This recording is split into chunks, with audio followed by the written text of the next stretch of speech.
participantes hay? 25. Entonces, vamos a, bueno, entonces, Claudia, si quieres, pregunto si está todo el mundo de acuerdo con la grabación. Entonces, con grabarla. De acuerdo. Entonces, muy buenas tardes a todos nuestros amigos.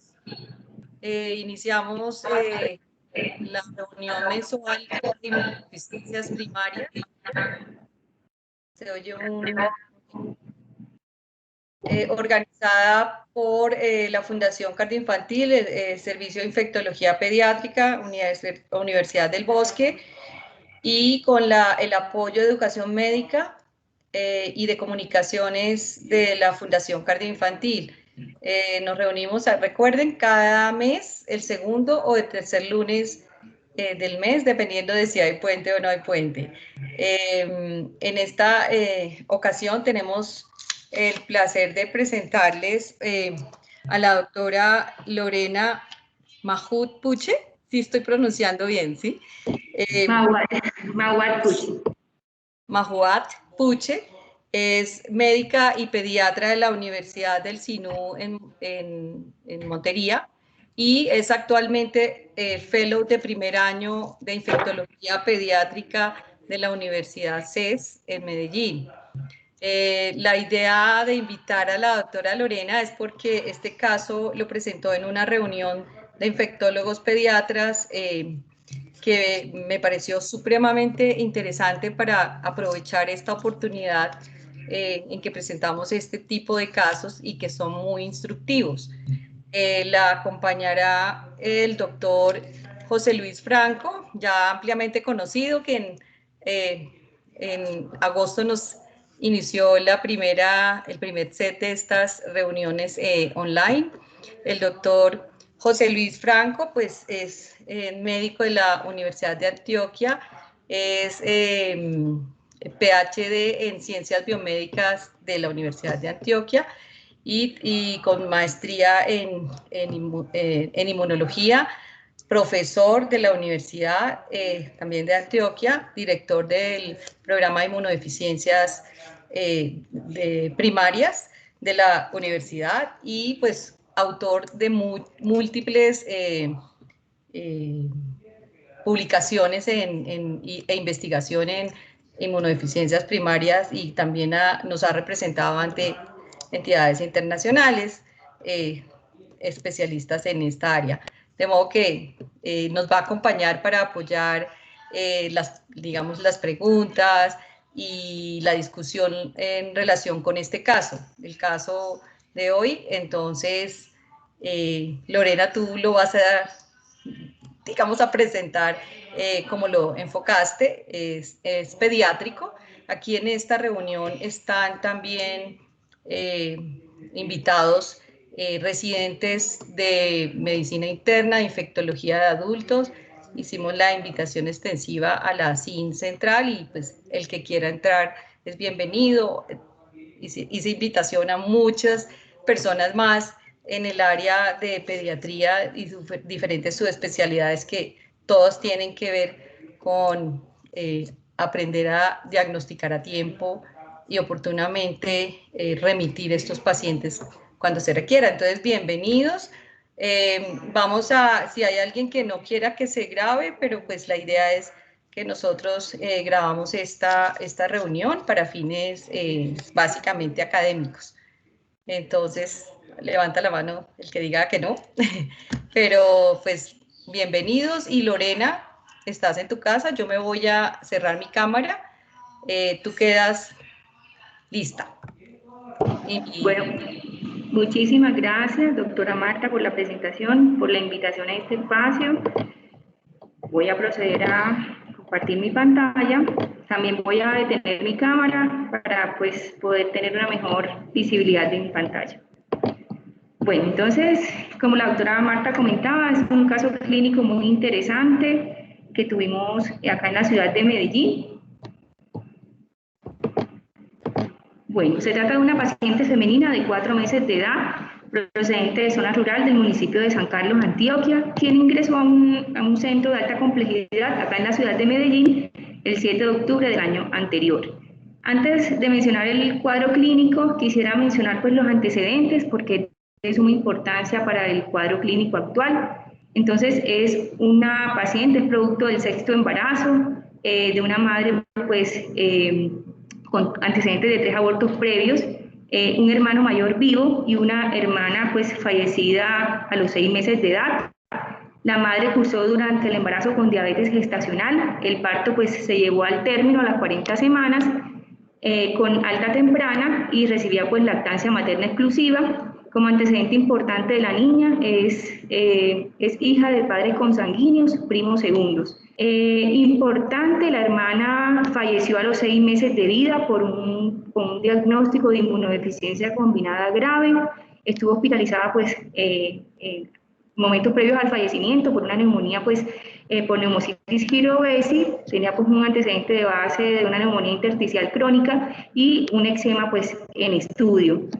El caso de nuestra paciente actual, ella nace pues a las 40 semanas, recibe pues la vacunación convencional del neonato en Colombia, BCG y hepatitis B, y venía pues en control ambulatorio con dermatología por un cuadro de dermatitis atópica moderada, el cual venía pues en tratamiento.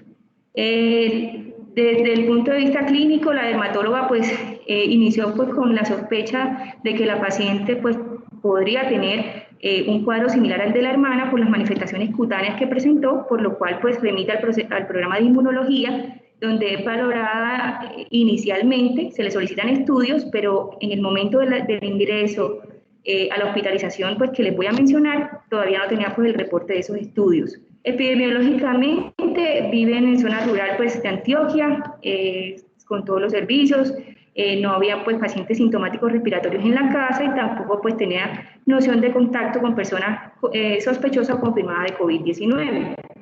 Este es el pedigrí para mostrarles entonces que nuestra paciente pues es el producto de la 6ª gestación con la hermana fallecida por inmunodeficiencia combinada grave, las 3 pérdidas anteriores y los padres pues son primos segundos.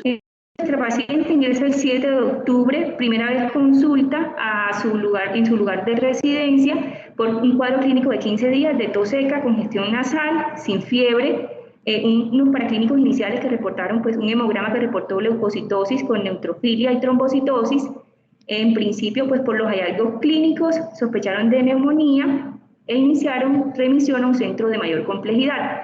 Sin embargo, teniendo en cuenta que la madre pues ya la niña venía en estudio y con una sospecha de una inmunodeficiencia combinada grave, igual que pues la hermana, decide solicitar alta voluntaria y acudir al hospital de alta complejidad, donde finalmente pues recibió toda la atención médica. La paciente ingresó entonces en buenas condiciones generales, sin signos de dificultad respiratoria, saturando pues adecuadamente, con 6 meses de edad y 5.2 kilos de peso. El examen físico pues adicional mostraba una piel pues muy serótica con lesiones papulares en extremidades. Se descartó pues por los síntomas respiratorios que presentaba, infección por SARS-CoV-2 con 2 pruebas negativas, asimismo pues un virus sincitial respiratorio pues que también fue negativo. Se realizó pues una radiografía de tórax que mostró pues una silueta cardiotímica normal, con atelectasias laminares subsegmentarias, palidez bilaterales y un engrosamiento intersticial central que sugería pues un proceso infeccioso viral agudo. Se hace también una ecografía abdominal que informó hepatomegalia leve difusa con aumento pues de la ecogenicidad pero sin lesiones focales. Teniendo en cuenta pues la sospecha clínica y los antecedentes familiares, se decide iniciar entonces terapia profiláctica con trimetoprim sulfamethoxazol 3 veces por semana.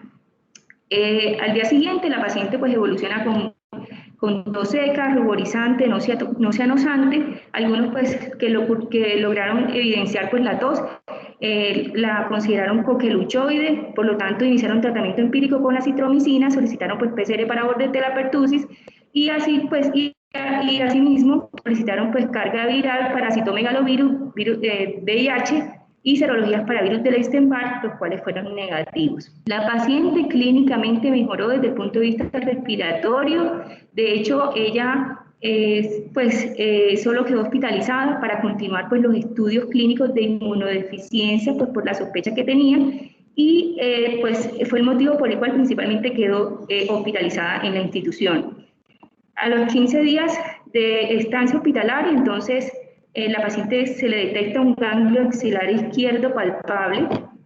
Estas pues fueron las imágenes de la niña. Tenía pues alopecia, cuadro de dermatitis, tenía pues además leve eritema en el sitio de aplicación de la BCG y pues el compromiso unguial y cutáneo generalizado. Se realizó una biopsia de piel que mostró epidermis hiperplástica con focos de esponjiosis y dermis con moderado infiltrado inflamatorio linfocitario muy compatible con eczema sobreinfectado. No tenía pues en ese momento cambios que sugerirían desorden hematolinfoide tipo histiocytosis o leucemia.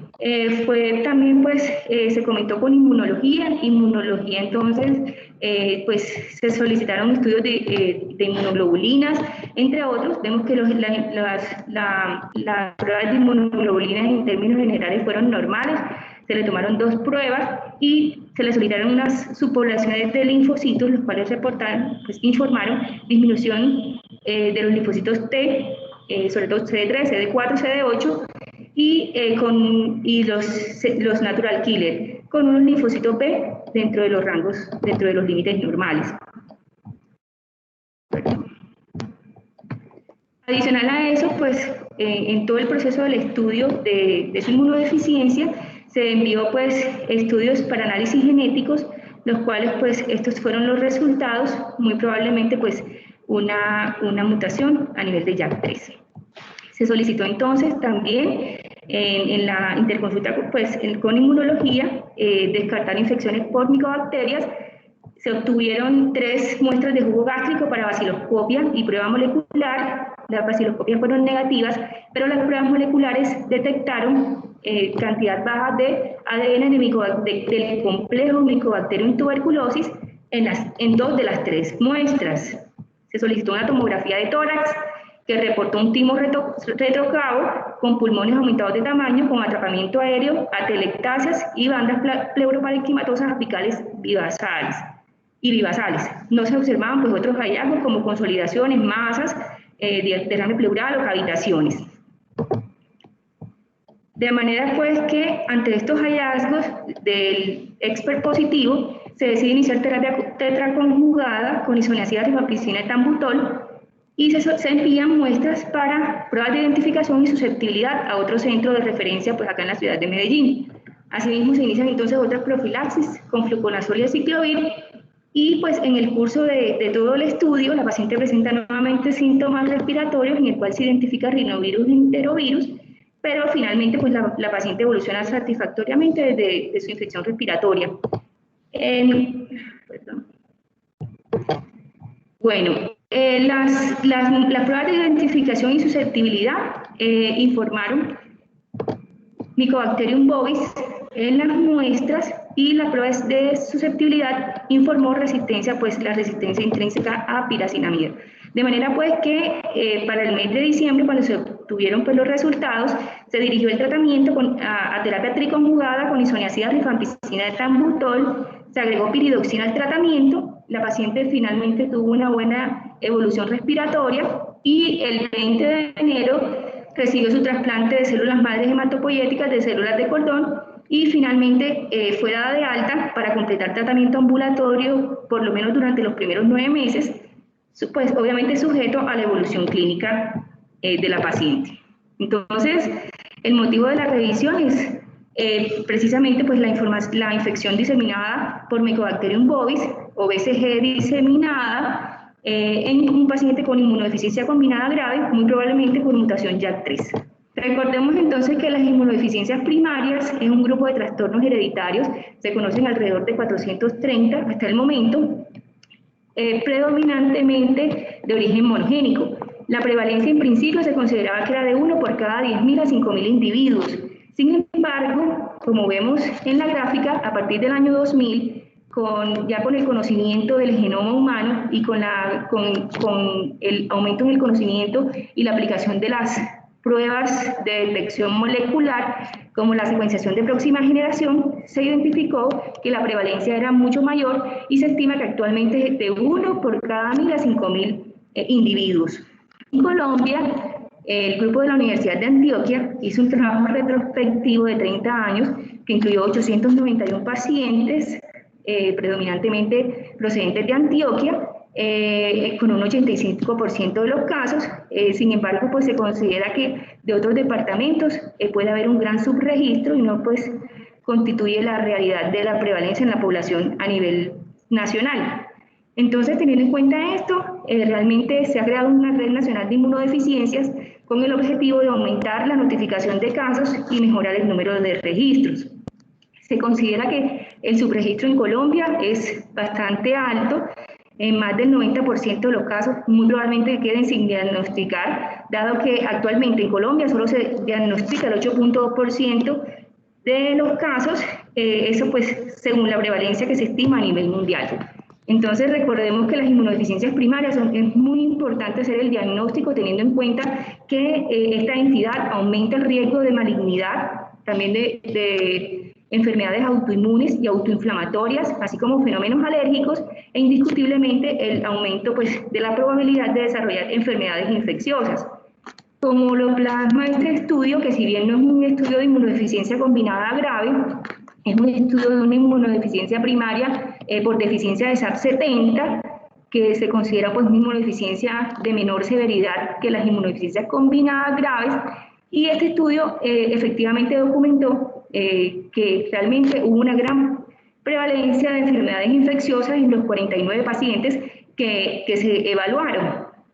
Observamos entonces que el 49% de los pacientes tuvo alguna infección del tracto respiratorio, especialmente neumonía en un 71%, seguido de otitis media bilateral en un 20% y sinusitis en un 8%. Además, presentaban otro tipo de manifestaciones clínicas como diarrea, dermatitis y lesiones renales. Estos pacientes también presentaron trastornos gastrointestinales, diarrea hasta en un 50%, y observamos que las manifestaciones más tempranas fueron las dermatitis y los trastornos linfoproliferativos los más tardíos.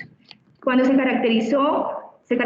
caracterizaron los gérmenes que más frecuentemente se relacionaban con estas infecciones, el 63% de la etiología fue viral, especialmente citomegalovirus, virus de la varicela zoster, virus del Epstein-Barr y rotavirus, seguido por las infecciones bacterianas a expensas de los bacilos gram negativos y pues también otros gérmenes dentro de otros, Candida albicans y Pneumocystis jirovecii en un 24%. Pocos casos pues por infecciones por micobacterias, en caso tal pues uno por Mycobacterium tuberculosis y uno por BCG. Recordemos entonces que estas inmunodeficiencias primarias pues es un grupo grande de trastornos, sin embargo se han concentrado en 9 grupos, dentro de los cuales más del 90% de todas las inmunodeficiencias se pudieran englobar en 4 grupos principales, que son las inmunodeficiencias predominantemente de anticuerpos, las combinadas, que es el caso pues, de nuestra paciente, seguido de los defectos del número y función de las células fagocíticas y posteriormente pues, los defectos en la cascada del complemento. En caso de las inmunodeficiencias combinadas, pues se pueden clasificar en inmunodeficiencias combinadas graves con 2 fenotipos específicos, teniendo en cuenta la presencia o ausencia de linfocitos B. En el caso de nuestra paciente, el fenotipo de nuestra paciente era T negativo, pero con B positivo, y muy probablemente pues también por el diagnóstico molecular, muy probablemente una deficiencia de JAK3. De manera pues que recordemos que estas infecciones, estas entidades desde el nacimiento pueden predisponer a un sinnúmero de infecciones como sepsis, neumonía, trastornos gastrointestinales y trastornos cutáneos con un amplio abanico pues, de agentes causales, dentro de los cuales pues tenemos las infecciones por micobacterias.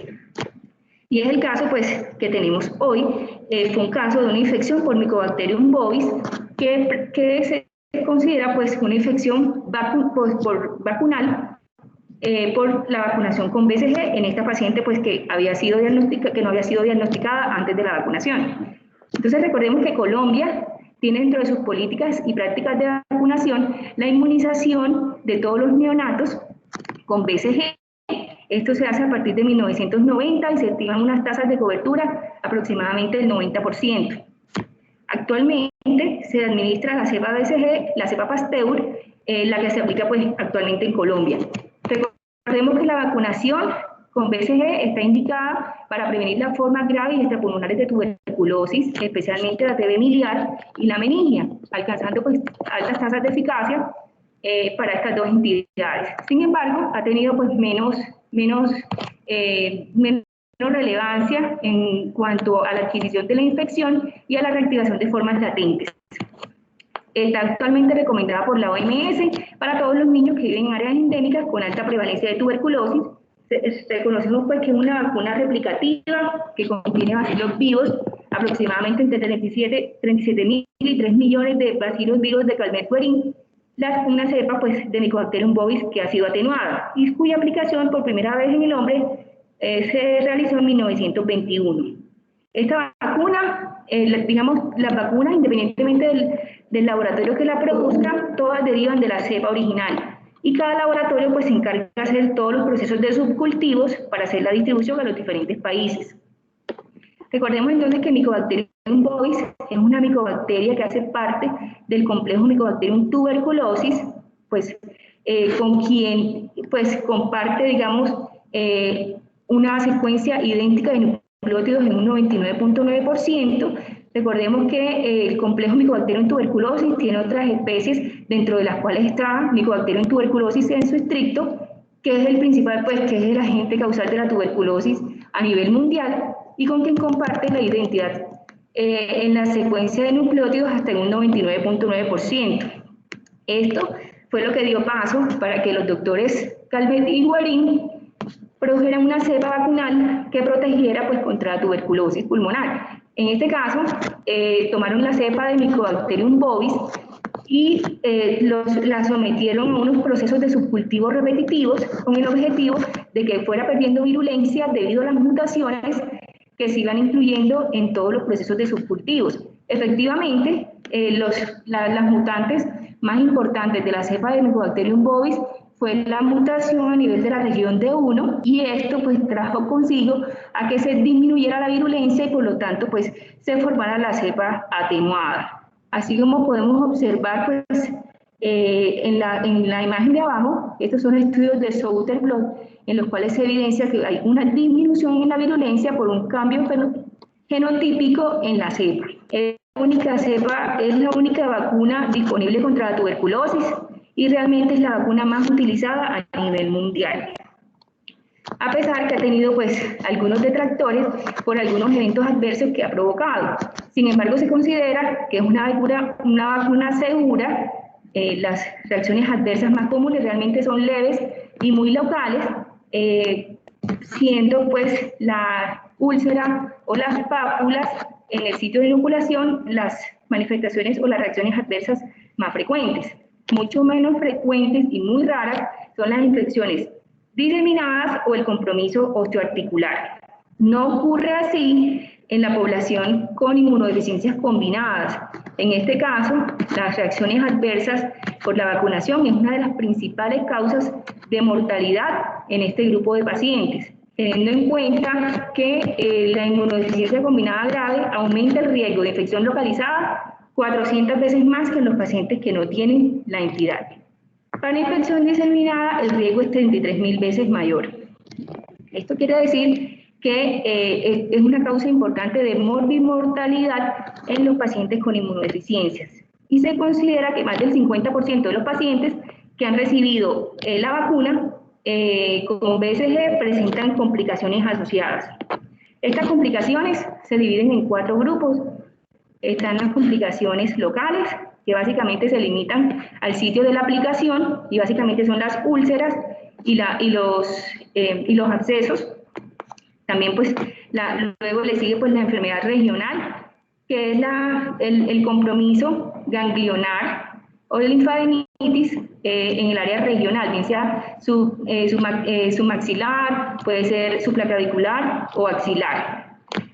El otro grupo de complicaciones son las enfermedades a distancia. Básicamente, además del proceso local, incluye por lo menos un sitio a distancia, incluye el compromiso de un sistema a distancia, más allá del sitio de la vacunación e inclusive de las linfadenitis regionales. Y la enfermedad diseminada se caracteriza por una enfermedad distante, el compromiso de uno o más órganos a distancia o la presencia o el aislamiento de Mycobacterium bovis, bien sea en sangre o en médula ósea.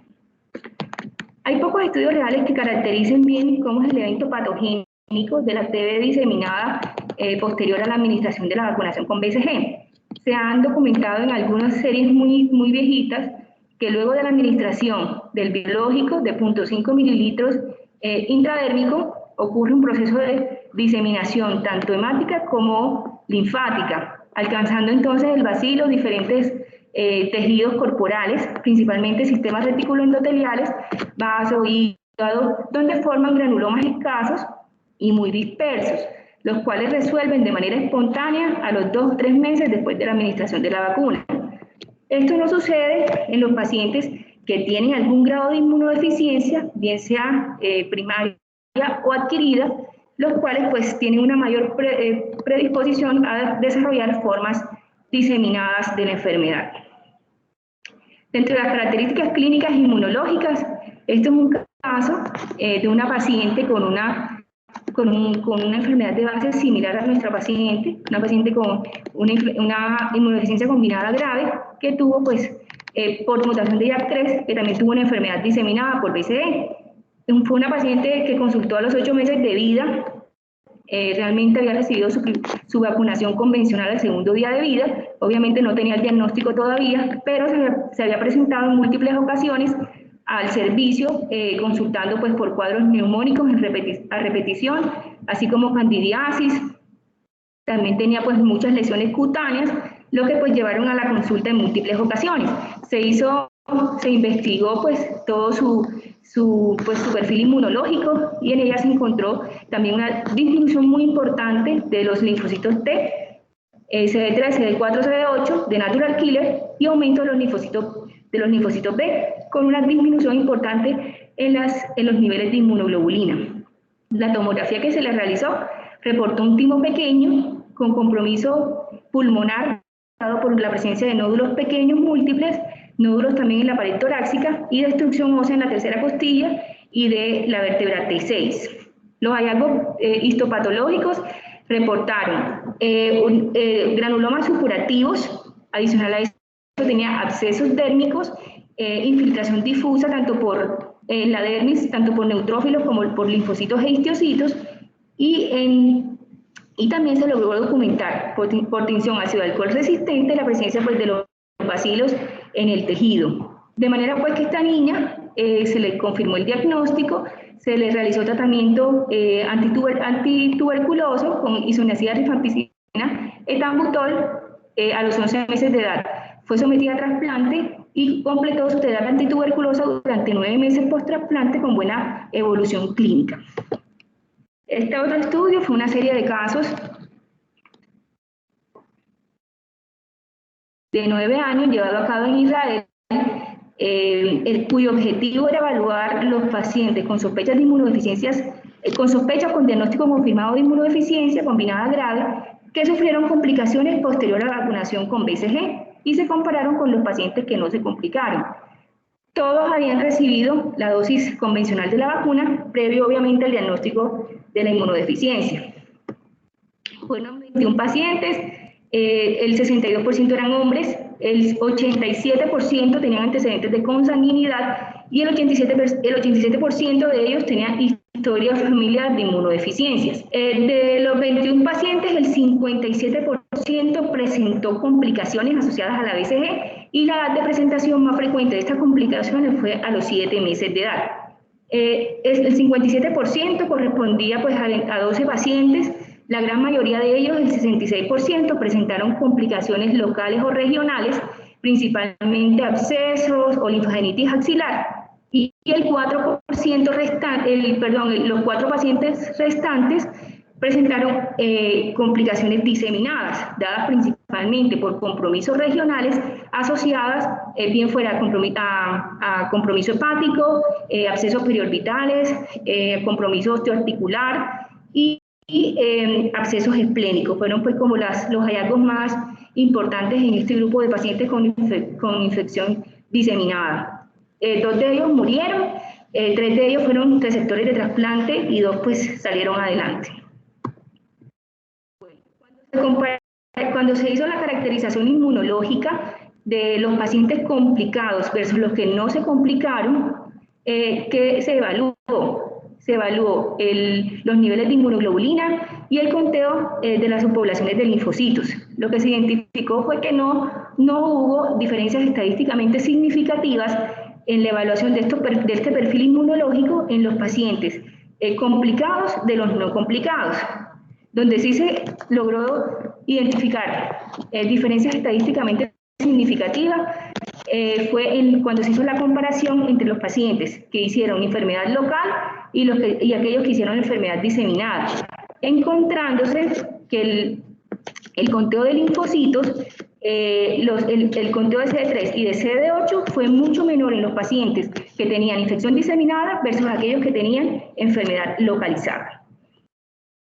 Esta publicación fue un estudio también reciente, incluyó, pues fue un estudio multicéntrico de 17 países, dentro de los cuales pues se incluyó Colombia. Fue una experiencia durante 10 años y buscaba principalmente describir las complicaciones y los riesgos asociados a la vacunación con BCG en pacientes con inmunodeficiencia combinada grave. Se evaluó el diagnóstico, el tratamiento, la reconstitución inmune y el resultado de inmunodeficiencia combinada grave, es el estado de la vacunación y el resultado de las complicaciones asociadas a la BCG. En cuanto al diagnóstico, la gran mayoría de ellos se diagnosticaron entre los 4 y los 6 meses de vida, alcanzando ya pues prácticamente hasta un 90% en los pacientes al año de edad. Es decir, al año de edad ya el 90% estaban diagnosticados.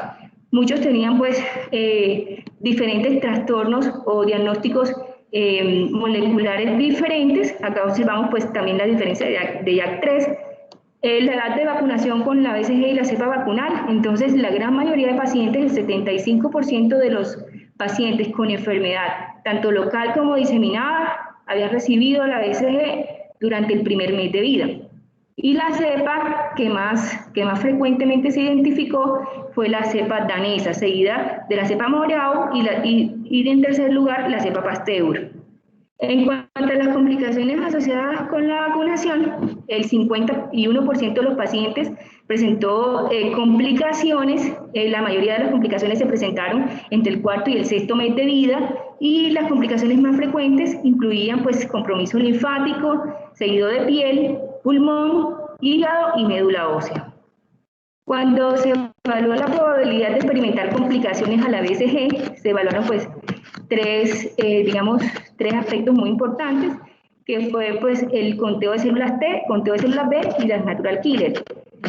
Cuando se compararon entre los pacientes que se habían complicado y los que no se habían complicado, el conteo de células T fue mucho menor en los pacientes que desarrollaron infección localizada o diseminada.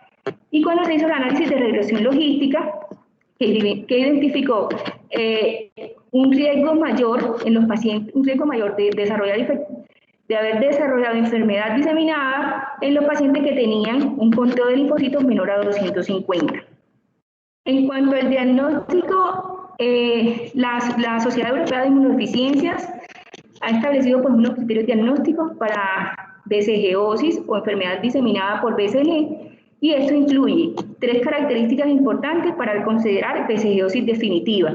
Primero, el compromiso sistémico, que tenga compromiso de 2 o más sitios de afectación diferentes al de la vacuna, y que se logre la confirmación microbiológica, bien sea por cultivo PCR o que sea por histopatología, pues dados los hallazgos más frecuentes, que son la inflamación granulomatosa, y pues que se haga pues la caracterización microbiológica de Mycobacterium bovis. Se considera BCG-osis probable cuando se identifica el complejo Mycobacterium tuberculosis, pero no tenemos forma de llegar a la especie.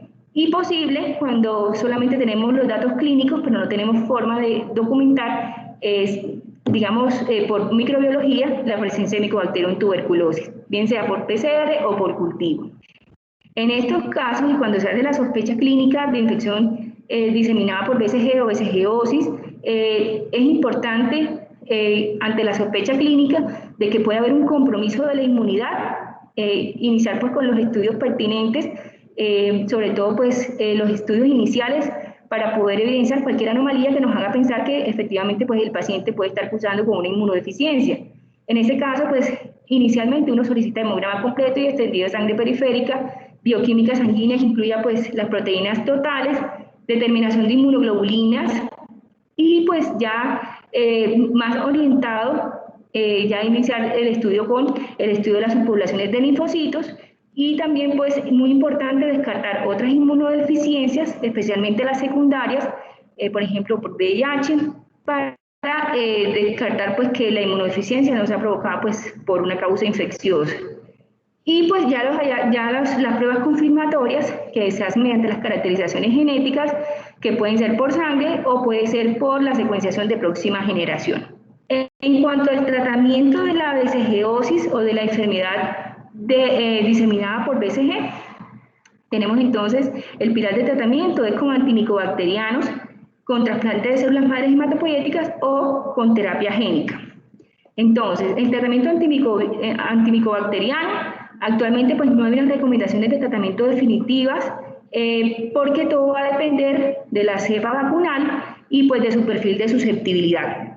Sin embargo, la Sociedad Europea ha, digamos, dado unas pautas tanto de profilaxis como de tratamiento para manejar estos pacientes mientras tenemos pues los resultados de la identificación, pero de las pruebas de sensibilidad. Entonces nos orienta a tomar una conducta ante la alta sospecha clínica de BCG-osis en un paciente con inmunodeficiencia combinada grave. Entonces, en pacientes que han sido vacunados, pero que no tienen compromiso local, entonces se sugiere la observación clínica sin inicio de tratamiento. Ya los pacientes que tienen cambios locales, se sugiere iniciar isoniazida rifampicina y el tratamiento debe continuarse hasta que se produzca la reconstitución inmunológica después del trasplante. En casos de infección, de lesión local y compromiso además regional, sugieren el uso de 3 antimicobacterianos y la profilaxis a largo plazo hasta que se logre la reconstitución inmunológica después del trasplante. Y el compromiso sistémico, entonces sugieren el uso de 3 o más, es decir, 3 o 4 antimicobacterianos hasta que haya la recuperación completa y luego se debe continuar la profilaxis con 2 fármacos hasta la recuperación inmunológica completa. En cuanto al tratamiento antimicobacteriano, los resultados del estudio que les presenté anteriormente, ellos evaluaron la terapia antimicobacteriana de todos los pacientes con diagnóstico, el 68% recibieron tratamiento antimicobacteriano posterior al diagnóstico, el 22% eran asintomáticos y no tenían complicaciones asociadas a la BCG. 64 fueron trasplantados, el 77% recibió terapia antimicobacteriana, la gran mayoría con 2 fármacos, con 1 o más fármacos adicionales, el 28%, el 16% solo con isoniazida y el 5% pues no se conoció qué tipo de medicación recibió. Hablaron las complicaciones asociadas a la BCG en los pacientes que estaban asintomáticos, con terapia antimicobacteriana y post-trasplantados, realmente las complicaciones solamente fueron del 3% y no se documentó ninguna muerte en ese grupo. En cuanto a los pacientes que sí estaban sintomáticos, en la gran mayoría de ellos, el 67% tenían enfermedad diseminada y el 33% tenían enfermedad localizada. De esos pacientes, 76 recibieron trasplante, el 82% recibieron terapia antimicobacteriana con 2 fármacos, el 62% con 2 o más fármacos y el 5% con monoterapia, el 8% no se conoció qué tratamiento recibieron. Cuando se hizo el seguimiento a 57 meses, el 70% de los pacientes, algunos pues seguían vivos, De esos pacientes del grupo sintomático, la resolución clínica total fue del 30%, parcial del 46% y ninguna en el 20%. En cuanto a las mujeres... Lorena, les pido el favor de, por favor, cerrar los micrófonos mientras Lorena termina y después me pueden ir enviando preguntas y vamos respondiéndolas. Sigue, Lorena, qué pena. Gracias. El 29% de los pacientes fallecieron, 7 pues habían recibido trasplante y 39 pues no lo habían recibido. De esos 46%, 45 tenían enfermedad diseminada y 1 localizado. Después del trasplante, el 59% continuó con terapia antimicobacteriana y la mayoría de ellos pues lo recibió durante más de 1 año. Recordemos entonces que en cuanto al tratamiento, que Mycobacterium bovis tiene una resistencia intrínseca a la piracinamida y las concentraciones inhibitorias mínimas van a depender de cada cepa. Actualmente, pues los puntos de corte se extrapolan a partir de los datos de Mycobacterium tuberculosis.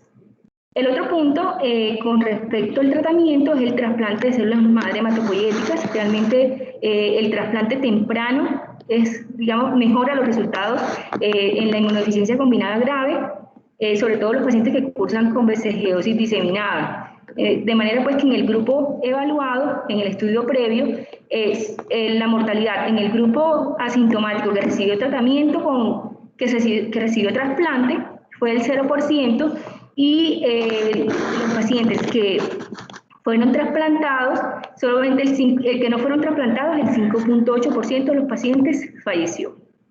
De manera de conclusión, entonces podemos decir que la enfermedad diseminada por Mycobacterium bovis o cepa vacunal debe considerarse como un indicador de inmunodeficiencia y debe impulsar la evaluación inmunológica adicional en estos pacientes. Adicional a eso, pues las inmunodeficiencias primarias sabemos que conducen a una variedad de manifestaciones clínicas como infecciones recurrentes, autoinmunidad y neoplasias. Muchas de ellas permanecen sin diagnóstico hasta que aparecen las complicaciones que por lo general tienden a ser diseminadas y que finalmente, pues si no se hace un trasplante temprano, el paciente puede fallecer. En aquellos pacientes con vesiciosis y con inmunodeficiencia combinada grave, el pilar de tratamiento se fundamenta en el trasplante de células madre hematopoyéticas, la terapia antimicobacteriana empírica y después dirigida, y que pues, son los pilares fundamentales para restaurar tanto la inmunidad y curar finalmente la infección. Y pues creo que este tema abre una discusión muy importante sobre la importancia del tamizaje neonatal, sobre todo pues en las zonas donde hay alta prevalencia de inmunodeficiencias combinadas. En ese caso, pues le cedo la palabra al doctor José Luis Franco, que él pues nos podrá ampliar un poco más sobre este tópico. Muchísimas gracias, quedo atenta pues a alguna pregunta. Muchas gracias, Lorena, excelente. Antes de pasar al doctor Franco, quiero felicitarte, es un excelente caso, es un caso que realmente ilustra mucho y que también cuestiona por qué hubo sospecha en el hermano o en la hermana, o sabían. Entonces, de pronto hubiera sido, creo, y es la pregunta que le voy a comenzar a José. Si de pronto se sabía ya o había sospecha, hubiera sido importante hacer la consejería más genética para que estos papás, antes de quedar o cuando ya estaban embarazada la señora, se pudiera saber de pronto con anticipación, o sería lo ideal, ¿verdad? Que entonces, bienvenido, José, y nos podrías ayudar con esto. Gracias. Yo cierro mi micrófono. Muchas gracias, Lorena. Muchas gracias, Marta, por la gentil invitación a esta actividad y por el récord que llevas organizando esto. De verdad que entusiasma mucho ver a todos los asistentes viniendo a las reuniones y participando, y ojalá todavía más, porque pues a pesar de que no estamos hablando siempre de una enfermedad en específico, sino que nos concentramos en varios aspectos, pues obviamente la parte de las enfermedades infecciosas sigue siendo lo más predominante. A ver, en este caso específico, a veces las situaciones a nivel hospitalario son complejas. Fíjate que la hermanita de ella la vimos en el hospital, pero ya en la UCI. En la UCI, obviamente se hizo el diagnóstico. Desafortunadamente no se alcanzó a hacer el diagnóstico genético porque, pues, créanlo, no, hace 4 años todavía teníamos todos los problemas del mundo para hacer diagnósticos genéticos. Hoy en día, pues las reglas se han flexibilizado un poco y es posible, como lo he notado pues con muchos de los colegas, que los EPS están autorizando a los exomas en muchos casos, y eso ayuda mucho en el proceso de evaluación diagnóstica del paciente. Pero hay varias situaciones que convergen aquí en este caso en específico. Pues primero, la paciente llegó muy complicada, prácticamente el diagnóstico se hizo en los primeros días, pero la paciente falleció rápidamente por las complicaciones infecciosas que tenía. Y no es raro ver esa actitud en los papás, y ustedes que son pediatras pues seguramente lo notan muchas veces, pues que dada la situación tan catastrófica que vive la familia, pues muchas veces deciden no saber más acerca de la familia, o toman una actitud pues de negación y salen y se van, como nos ha pasado muchas veces, y no vuelven. Pues el caso específico de esta familia obviamente es de una zona rural, no entendieron muy bien. Siempre que se hace el diagnóstico, inmediatamente nosotros dejamos consignado en la historia que se debe hacer una interconsulta urgente con el genetista, y obviamente también recomendamos la consejería genética en todos estos casos. Sin embargo, pues la actitud de las familias no siempre es la misma. En este caso, la mamá tuvo, digamos, esa actitud, no volvimos a saber de ella, tratamos de contactarla, no pudimos volver a verlos hasta que apareció esta niña en octubre del año pasado, y realmente la remitieron a la consulta de Gelpharma, y allá pues inmediatamente se le ordenaron todas las pruebas, obviamente porque la niña venía con esa manifestación cutánea y la alta sospecha. Yo creo que ahí sí hubiera sido más importante, pero ellos fueron los que remitieron al Pablo Tobón también. Ya hemos visto casos de estas enfermedades graves en las que pues la familia incluso se sienta a esperar a que le den la cita para el examen. Si no se hace pues una conducta de hospitalización inmediata, que a veces no es siempre el caso, y eso pues retrasa mucho el diagnóstico. Pero yo creo que en el caso de la hermanita de ella pues se pudo hacer rápidamente, y lo interesante pues es la insistencia de la mamá en ese caso, que ella recordaba pues el tema. Por eso te digo que pues sorprende, y es importante tenerlo en cuenta. No es fácil que una mamá venga a decirle a uno que ya se le había muerto otro niño de inmunodeficiencia, porque tuvo que haber tenido algún contacto muy fuerte y estrecho pues con médicos especialistas en el tema, o que saben de esto, como todos los que estamos acá, y obviamente pues eso alertó en esa situación. Aquí lo claro es que pues obviamente se pudo llegar rápidamente al diagnóstico, y eso ayudó mucho porque pues facilitó que se iniciara la terapia y obviamente que se hiciera el trasplante, algo que hoy en día ya es común, como una práctica dentro de estos pacientes, que así tengan las complicaciones. Pues paciente con inmunodeficiencia combinada severa tiene un pronóstico muy pobre. Ustedes saben que la mayoría de esos pacientes mueren al año de edad de complicaciones infecciosas, y todos pues con la excepción de algunos pocos que tienen variantes hipomórficas, pues la mayoría de ellos no sobreviven. Entonces la conducta en estos momentos de muchos centros es de trasplantar, iniciar terapia antimicobacteriana agresiva, y en ese proceso evaluar rápidamente el trasplante, y cuando el paciente esté pues en la condición óptima, trasplantar. Porque si uno se pone a esperar, realmente lo que se ha visto es que pues si solo con la terapia antituberculosa, mientras lo esterilizamos, por decir así, al paciente, pues obviamente aparecen otras infecciones, y el tratamiento de soporte que se hace en estos pacientes es un tratamiento paliativo prácticamente. si no hay trasplante, pues obviamente los pacientes mueren. Gracias a Dios, pues con el apoyo de la red nacional que tenemos ahora y de la gente de Cali, de Bogotá y de otras instituciones que finalmente pudimos crear como ese grupo de interés en trasplantes, pues se han logrado salvar muchos pacientes, incluso aquellos que tienen infección diseminada por BCG. Así que en este caso específico, sí dijéramos que el sistema nos falló, porque realmente la historia clínica que se le entrega a los papás es muy clara y se indican todo lo necesario, pero muchas veces uno ni siquiera tiene contacto con el paciente, porque nos ha pasado en ocasiones que uno estaba como pendiente de un paciente y de pronto el paciente fallece y la familia se llevó el cadáver del niño y nunca se volvió a saber de la familia. Pues nosotros tuvimos un caso bastante ilustrativo de otra situación particular familiar que se presenta en estos pacientes hace muchos años, con un niñito con un diagnóstico de síndrome de Wiskott-Aldrich, que es una forma de inmunodeficiencia combinada, que ya conocen muchos de ustedes, con manifestaciones cutáneas y trombocitopenia congénita, más infecciones y autoinmunidad, y el niño falleció y a la mamá se le hizo toda la consejería genética y sin embargo,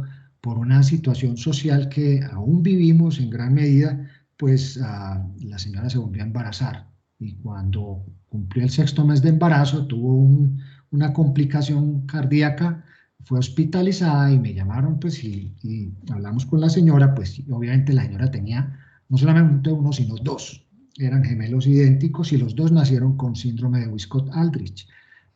Estamos hablando de hace unos 10 años y con la ayuda de Yadira Col empezamos a buscar trasplante para estos niños. Desafortunadamente uno de ellos falleció una semana antes de que llegaran los cordones de España y el otro falleció durante el trasplante. Cuando hay mucha complicación infecciosa, ustedes saben que el pronóstico de estos pacientes se reduce, de supervivencia se reduce tremendamente, porque son las complicaciones infecciosas las que usualmente llevan no solamente pues, al daño estructural, sino también al desarrollo de autoinmunidad, como es el caso de Wiskott-Aldrich. Y desafortunadamente los 2 niños fallecieron, pero al hacerle la consejería genética y conversar con la mamá, pues ella decía que es que si ella no se embarazaba, pues el tipo la echaba, porque pues ella tenía que demostrarle que servía para tener hijos. Entonces, mira que son contextos sociales y económicos y culturales que a veces crean una situación muy complicada y muchas veces tenemos situaciones en las que incluso hay yo no diría pues como una violencia intrafamiliar, pero en la que los padres insisten en que la mujer deba embarazarse a ver si esta vez no sale el niño enfermo, como nos pasó también una vez. Delante de la consulta, el papá, pues el señor le decía a la señora: mija, yo le dije que se volviera a embarazar, que si volvía a aparecer un niño con esta enfermedad, el doctor Franco y el doctor Orrego nos ayudaban. Algo que realmente pasó, porque la señora se embarazó y la niña venía afectada. Afortunadamente en ese caso se pudo hacer diagnóstico prenatal y rápidamente cuando nació se hizo el trasplante. Pero es una situación que poco se aborda en estos contextos, porque todo el mundo está muy pendiente del paciente y de lo complicado de la situación clínica y terapéutica, pero detrás de esto se tejen unas historias bastante complejas que persisten al día de hoy. Uno no creería que esto esté pasando en nuestro país, pero se da. Entonces, obviamente, una de las cosas en las que más insistimos nosotros siempre, y creo que todos lo hacen ahora que conocen más de estas enfermedades, es el historial familiar y ser bastante insistentes en la forma en que no solo se pregunta, sino cómo se averiguan los datos de la familia. A veces uno tiene que cambiar el nivel del diálogo para tratar de identificar dónde está el problema, porque muchas veces en el afán preguntamos pues si la familia es consanguínea y pues hay pacientes que nos dicen no, yo no, a mí no me ha dado de eso. Entonces pues estamos es como tratando de adaptarnos al lenguaje de las personas. Nosotros hemos optado por estar pendientes de mapear muchas veces de dónde provienen las familias, sobre todo cuando vienen de áreas rurales en donde es posible que la consanguinidad sea más alta, y como en el caso de esta niña y de su hermanita, pues como les mostré otro día, también identificamos otro paciente con esa misma mutación, una mutación que no ha sido descrita en la literatura y que obviamente estamos tratando de caracterizar en estos pacientes, porque pues todos vienen de la misma zona. Entonces, igual que nos ha pasado, por ejemplo, con los pacientes de epidermodisplasia gardociforme, que todos vienen de conglomerados de ciertas zonas del país, los pacientes con deficiencia de ADA, que casi todos los pacientes que nosotros hemos visto en el grupo provienen de la región de los Santanderes. Y así como me ha contado Manuela Olaya y otros médicos de otras partes, la incidencia tan alta de ciertos tipos de inmunodeficiencias. Una vez identificamos, y no se hizo nada de parte del Servicio Seccional de Salud, una familia por allá en el Chocó, de una vereda de 400 personas, en donde habían varios casos de ataxia telangiectasia en la familia, y no se hizo nada a pesar de alertar al Servicio Seccional de Salud y hacer todo el trazado de la familia de 8 hijos con 4 con ataxia telangiectasia, y la señora decía, es que eso ya es muy común en la gente del pueblo. Entonces, creo que nosotros subestimamos un poco el hecho de que creería yo, pues sin tener evidencia contundente, de que hay zonas del país con una alta consanguinidad. Y esas zonas están más o menos mapeadas en Colombia, pues por lo menos lo que yo conozco son esas 3 regiones que hemos definido, pero obviamente las comunidades indígenas, por ejemplo, y comunidades muy aisladas también tienden a ser más consanguíneas. Así yo creo que es algo en lo que debemos insistirle a nuestros estudiantes y residentes, que la importancia de poder realizar una buena evaluación de los antecedentes familiares. Yo creo que ahí es lo fundamental. Hay muchas instituciones en donde no existe un genetista todavía, instituciones de alto nivel, que yo creo que también, y muchas veces nosotros pensamos que pues, de pronto como clínicos podemos manejar esto, pero todo esto siempre hemos insistido, para todos los que han hablado, la mayoría siempre dice esto es de trabajo multidisciplinario, y eso incluye un genetista. Y el genetista debería consignar siempre en la historia, y lo mínimo que podemos hacer nosotros como clínicos es indicar la consejería genética, independiente de cómo cuál vaya a ser el resultado de esta situación. Eso debe quedar consignado en la historia, es lo que yo le digo mínimo a los estudiantes de medicina y a los residentes de pediatría. Lo mínimo que podemos hacer nosotros, si no tenemos la experiencia para manejar esto y sospechamos un problema genético en la familia, es ordenar consejería genética, una interconsulta con genética y consejería. José, gracias. José, yo tengo una pregunta, no sé si hay alguien, no veo mano levantada en este momento, pero quería preguntarte en qué proceso vamos en el tamizaje neonatal o prenatal, o la tamización con respecto al SCID, al Sí. síndrome de inmunodeficiencia combinado grave o severo. Pues mira, Marta, como algunos de ustedes saben, nosotros con mucho esfuerzo en el 2014 tomamos la decisión de tratar de implementar la tamización neonatal, o al menos hacer un estudio que demostrara su utilidad. Encontramos mucha resistencia, la verdad. Yo hablé hasta incluso con el director del Instituto Nacional de Salud y me dijeron que no les interesaba. Y por ejemplo, el Servicio Seccional Metrosalud de Medellín, en su momento el director de Metrosalud, que era el director del Comité de Ética, no puedo decir el nombre, dijo que muy interesante el estudio, pero que a ellos no les convenía eso, porque si se encontraba un paciente de esos, el trasplante era muy costoso. Entonces, que ellos no podían aprobar ese proyecto. Entonces, nosotros sí logramos avanzar, se pudo establecer la prueba de TREX, de círculos de excisión en linfocitos T para detectar linfopenias congénitas.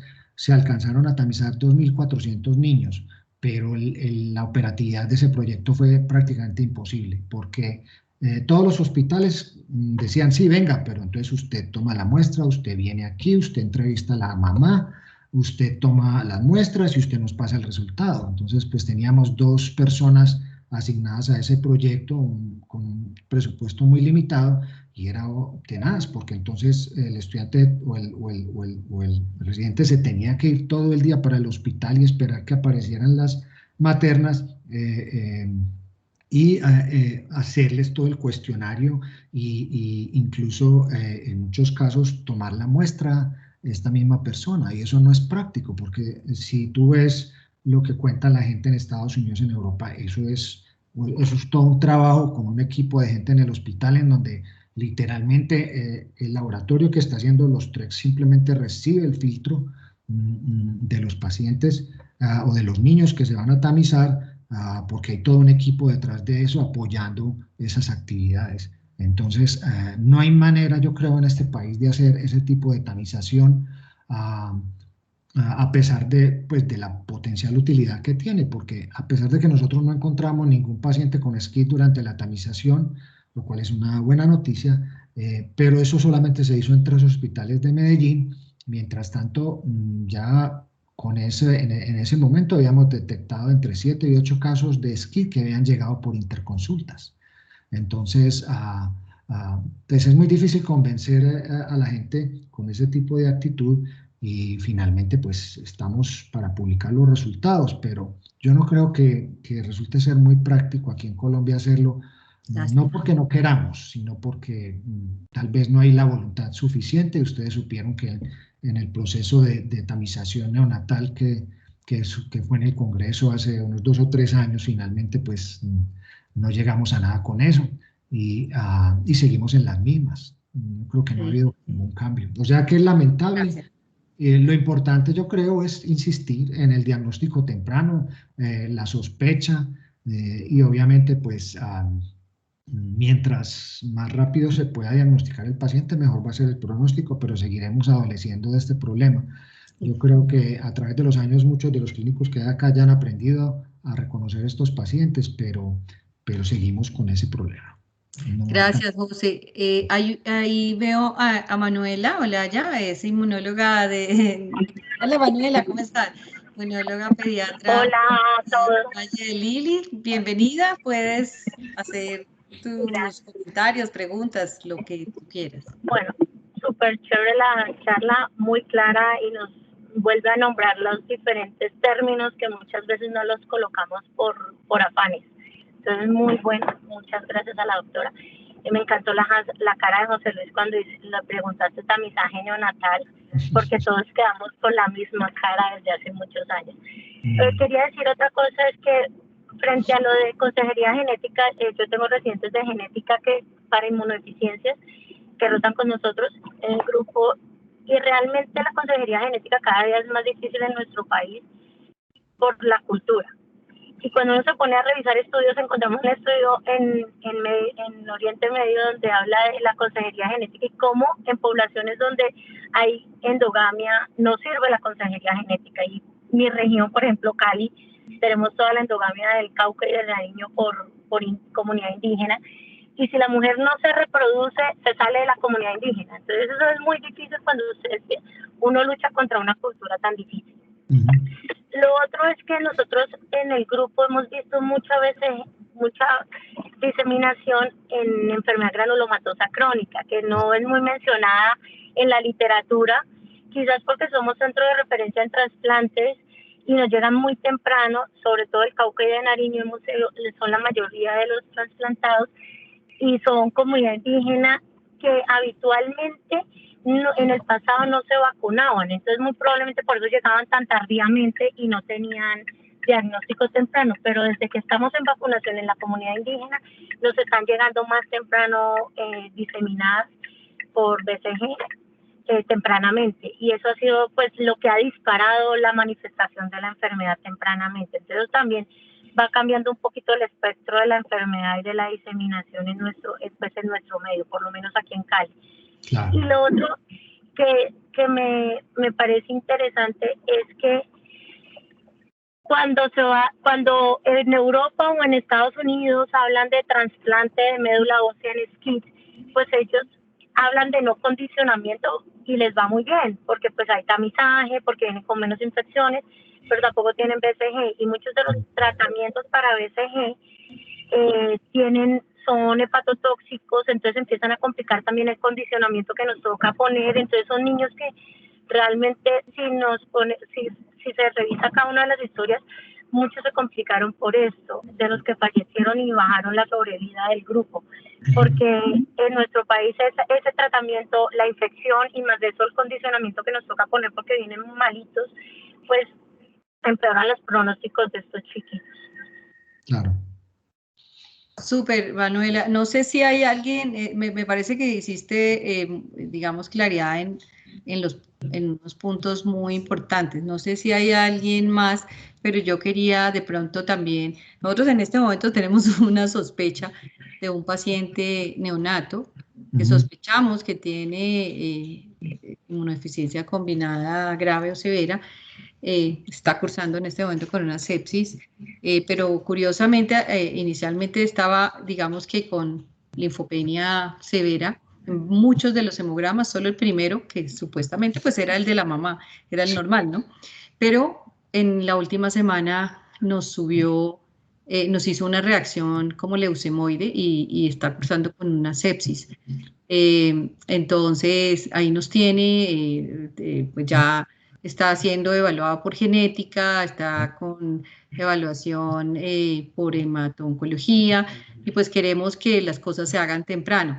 Una de las cosas que recomendamos, y ahora ya le doy la palabra a Luis Miguel, es que siempre en neonatos tenemos la idea, digamos, si los pacientes, todos los neonatos reciben las transfusiones, lo posible deben ser desleucocitadas e irradiadas, y si tempranamente se sospecha o se ve con linfopenia, pero pues como tú dices, hay pacientes, o como ustedes dicen, hay pacientes que no necesariamente expresan linfopenia como, digamos, como marcador para la inmunodeficiencia, sino más adelante. Entonces, en lo posible, si se tienen que transfundir, debería ser irradiada y desleucocitada. Claro. Y pues eso es algo importante. Esa es una causa posible, pues la enfermedad de injerto contra hospedero por post-transfusional es una causa importante. Nosotros hace unos años tuvimos el caso de un paciente que ya estaba listo para trasplante, y una de las cosas que yo peleé por mucho tiempo era de que los pacientes debían permanecer hospitalizados, pero desafortunadamente esa EPS en ese momento me armó una pelea y me dijo hasta por dónde salía el sol, porque no podían seguir teniendo al niño en el hospital, y a la semana se fue para la casa. La señora, el niño tuvo fiebre, lo llevó al hospital, y en la hospitalización lo notaron anémico, no dijeron nada y le pusieron una transfusión de glóbulos rojos, y el paciente hizo una enfermedad de injerto contra hospedero agudo y se murió a los 3 días. Ay. También nos ha pasado, me pasó con otro niño de Montería que tenía un historial de 2 hermanitos, 2 hombres hermanitos que tenían inmunodeficiencia combinada severa, y en Montería, lo irónico de todo esto es que el primer niño falleció, pues obviamente la señora no supo de qué, una infección. Posteriormente, en el segundo embarazo, también perdió al bebé, y entonces la mandaron de un genetista. El genetista le hizo un cariotipo y le dijo que todo estaba bien. Le hizo un cariotipo a la mamá, le dijo no hay ningún problema. Entonces ella se embarazó otra vez, y obviamente el niño nació con inmunodeficiencia combinada severa. Le pusieron también una transfusión de glóbulos rojos no desleucocitados. En esa época estamos hablando de 7, 8 años, y obviamente el niño también falleció a la semana.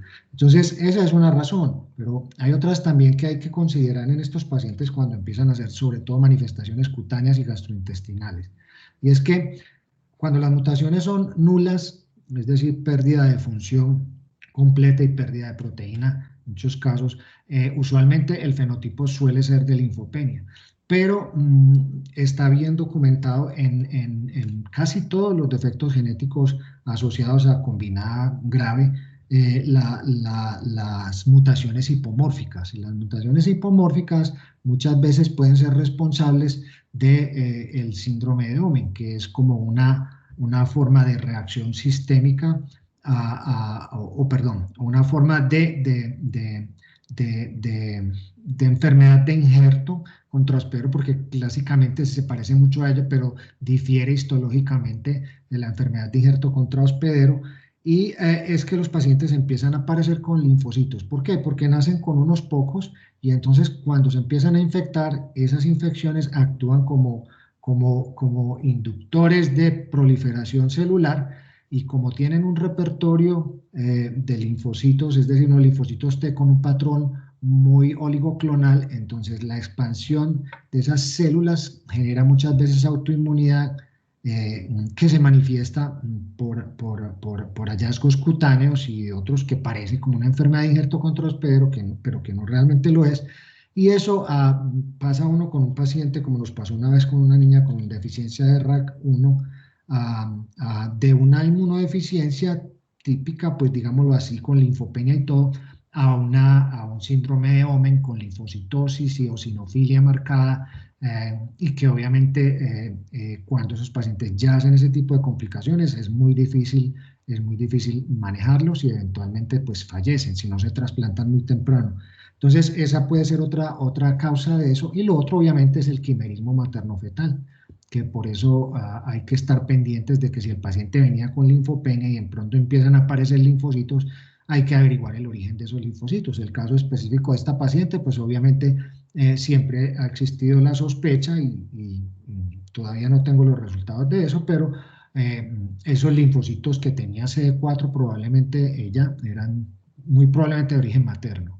Entonces ya pues no sé si las pruebas se alcanzaron a tomar, pero es importante hacerlo porque eso puede tener también consecuencias con el pronóstico del trasplante. Entonces, si aparentemente todo viene como una linfopenia severa y de pronto empiezan a aparecer linfocitos, así no sean manifestaciones severas como las que les describí, pueden ser una enfermedad de injerto contra hospedero indolente o un quimerismo materno-fetal indolente, que se manifieste como con algunos problemas cutáneos, una diarreita crónica que el niño está exhibiendo, de pronto empiezan a aparecer nuevamente candidiasis o cosas así. Hay que estar pendientes de eso siempre, porque eso puede complicar el trasplante. Ok, gracias, José. Luis Miguel, el doctor Luis Miguel Sosa, infectólogo pediatra de Bucaramanga. Y después Cristina, y yo creo que ahí terminamos, pero Luis Miguel, bienvenido. Cuéntanos. Muchas gracias, la verdad que excelente presentación y bueno, simplemente quería comentarle, por un lado, la importancia del diagnóstico bien temprano, es supremamente importante. No todos los niños se presentan como infecciones asociadas a déficit de la inmunidad celular. También se presentan con infecciones graves por bacterias extracelulares, dado que esta es una inmunodeficiencia combinada. A finales del 2018 tuvimos un niño que después de múltiples infecciones bacterianas pensamos en la posibilidad de una inmunodeficiencia primaria y terminó con un déficit de ADA, de adenosíndiaminasa. A pesar de que el diagnóstico se hizo a los 7 meses, de todas maneras el paciente presionamos todo para ser sometido al trasplante y se trasplantó en Cali. El paciente en este momento está supremamente bien y obviamente se le hizo la consejería a la madre. Y lo otro es en relación con las infecciones por micobacterium. Es para los pediatras, los médicos que estén acá. Siempre que tengamos infecciones por micobacterium, no solamente tuberculosis, sino de cualquier tipo de micobacterium, siempre hay que pensar no solamente en déficit de la inmunidad celular como las combinadas, sino también en la enfermedad granulomatosa crónica, como nos contó ahora la doctora, y también en los trastornos de susceptibilidad mendeliana a micobacterium. Entonces, hay que siempre ser muy presente siempre que tengamos ese tipo de infecciones o que se nos salen del comportamiento normal o que tiene una agregación familiar que no lo explica un nexo epidemiológico. Entonces, como siempre, estar atento a estas dos situaciones. Perfecto. Perfecto, gracias Luis Miguel. Y creo que había Cristina, qué pena con Cristina. No, brevemente, muchas gracias, José Luis. Muchas gracias. Aquí tenemos nosotros una que ya les hemos comentado, allá mandamos una de estas, tiene su infección por Mycobacterium bovis, prácticamente se la diagnosticamos al mes y medio, hizo una perforación intestinal, tenía en líquido peritoneal el Mycobacterium. La hemos tratado incluso con ciclos de antibiótico endovenoso mientras se recuperó de su cirugía intestinal y todo, y ahí sigue y cada cierto tiempo le aparecen las lesiones de piel. Está para trasplante, pero infortunadamente no hemos encontrado donante. El papá es de una etnia indígena y la mamá es morena y no hemos logrado encontrar donante. Vamos a ver, nos ha hecho otras infecciones, pero no tan severas, pero sigue activo el Mycobacterium y ya tiene 9 meses. Interesante y sería bueno ayudar a hacer el diagnóstico. De todas maneras, creo que ya me encantaría seguir porque ha estado súper interesante y tener la posibilidad pues de escucharlos a todos. Ahí veo Diego Medina. No sé si Claudia puedo usar un poquito más del tiempo. Yo creo que sí. A ver, Diego. Claro que sí, doctora. Gracias. Todo el Diego, tiempo. te presentas y nos comentas y luego José, qué pena, para que aclaremos esas cositas. Perfecto. Soy oncohematólogo pediatra y pues dedicado a tratar la pediatra. Quería revisar dos aspectos. Uno, el quimerismo materno-fetal. Pues hemos tenido pacientes que se sospechó inmunodeficiencia con conteo adecuado de linfocitos, pues sin diagnóstico, sin población, digámoslo así, que al hacer quimerismo materno-fetal, pues son linfocitos de la mamá, ¿cierto? Entonces, la importancia de tener la linfopenia, pues tiene en este caso del hemograma, tiene un valor relativo y primaria la clínica y el quimerismo materno-fetal aclararía la situación. Y cuando revisamos el tema, pues no es una situación infrecuente en los niños con inmunodeficiencias. Entonces, es enfatizar la importancia de que si se piensa en eso, tener en cuenta esta posibilidad. Y lo segundo, la importancia del trasplante haploidéntico, ¿no? Porque cuando uno mira la historia, pues antes se buscaba cordón umbilical y si no había cordón umbilical, pues no había otras opciones, ¿cierto? Entonces, el trasplante haploidéntico, pues es una opción que está disponible, que es fácilmente asequible. Se puede hacer incluso, la mayoría de estos defectos, pues son portadores el papá y la mamá, y aún así el trasplante de esta característica es útil porque es una urgencia resolver la situación. Entonces, de hecho, tenemos una experiencia relativamente importante de trasplante haploidéntico y pues en la publicación que de pronto tienen a la mano, pues encontramos que los resultados por lo menos eran similares a cordón umbilical y a otras fuentes en nuestro medio al revisar la casuística. Simplemente quería pues poner en esos dos temas en consideración, ¿cierto? Excelente, Diego. Muchísimas gracias. Bueno, de este espacio es para eso. José, ¿quieres alguna? No, yo solamente quería agregarle a lo que dice Diego, en un caso particular, como a veces es complicado incluso pedir algunos estudios, pues en los casos en que son niños, cuando se sospeche ese quimerismo materno-fetal, un cariotipo puede resolver puede ser la solución pues a la pregunta, porque obviamente pues si hay un quimerismo materno-fetal va a haber ahí en el cariotipo se pueden observar células XY y células XX. Entonces es una manera muy, digamos, muy sencilla de demostrar la posibilidad de un quimerismo materno-fetal. Muchísimas gracias. Creo que pues, ha sido muy interesante este caso. Lorena, de verdad, de nuevo, te agradecemos y te felicitamos porque es un caso que enseña mucho. Acá Carlos está conmigo, de modo que por eso no aparece ahí. También le ha parecido muy interesante. Y pues los invitamos a que sigamos en estas reuniones mensuales. Vamos a ver, les estaremos contando en los próximos días quién se animó a seguir la próxima reunión. Tenemos ganas de que haya un adulto, alguien de adultos que quiera presentar casos que para todos resultan prácticos. De todos aprendemos. Entonces, muchas gracias a todos por la paciencia, porque se demoró un poquito más, pero no importa. La idea es que estamos todos aprendiendo y contribuyendo a que pues, nuestros pacientes tengan oportunidades. De verdad, muchas gracias. Gracias, José. Gracias a todos. Muchas gracias. Nos vemos el próximo mes. Gracias. Gracias. Gracias, Claudia. Gracias a todos. Buenas noches. Muchas gracias. Chao, pues. Muchas gracias a todos. Muchas gracias. Muchísimas gracias. Feliz noche. Muchas gracias.